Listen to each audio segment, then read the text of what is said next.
Kembali lagi di Taman Kayu.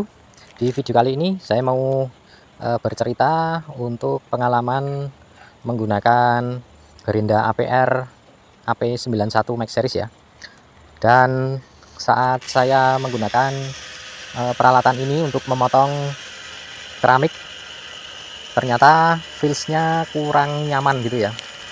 Jadi untuk kalian, khususnya teman-teman para tukang keramik, tukang batu,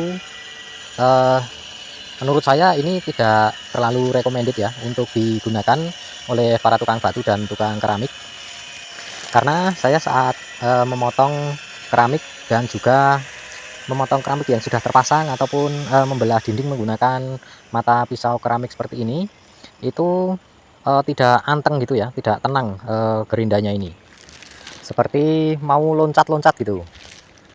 Padahal jika saya menggunakan ini untuk pemotongan besi atau galvalum atau mungkin kanal C baja ringan, itu terasa biasa-biasa aja ya, normal gitu.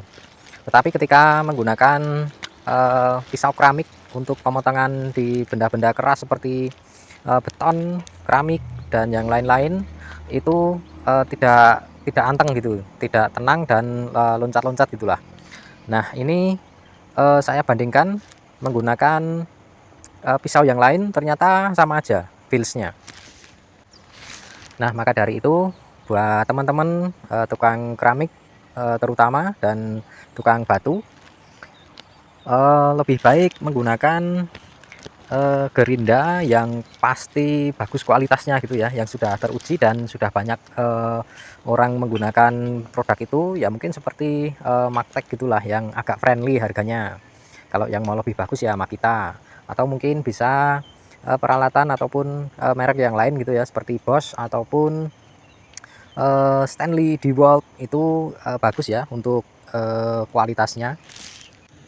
Dan kalau di daerah saya itu banyak yang menggunakan Gerinda modern gitu ya, meskipun belum global tetapi modern sampai saat ini memang menurut saya lumayan bagus lah, bisa diandalkan. Karena yang sekelas seperti APR Max Series ini ya, saya punya Gerinda dengan merek modern serinya SIM 100B, itu saat digunakan untuk pekerjaan yang sama, untuk memotong keramik, membelah dinding gitu, itu bagus ya, anteng, tidak seperti yang saya gunakan barusan ya. Nah, itu saya tidak tahu juga kenapa bisa seperti itu. Mungkin powernya, mungkin ya, ini powernya juga tidak seril yang tertempel ataupun tersemat di produknya.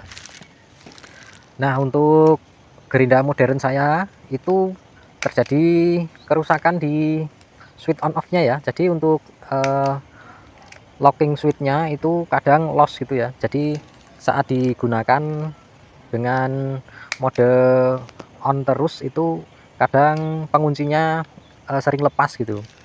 Nah, saya belum sempat mengganti, tetapi untuk performa mesinnya masih sama ya, meskipun alat itu sering saya gunakan yang untuk Gerinda modern seri SIM 100B. Oke, sampai di sini dulu video kita kali ini. Mudah-mudahan informasi yang barusan saya sampaikan pada kalian itu bisa berguna dan menjadi manfaat untuk kita semua. Terima kasih untuk atensi kalian. Kita jumpa lagi di video selanjutnya.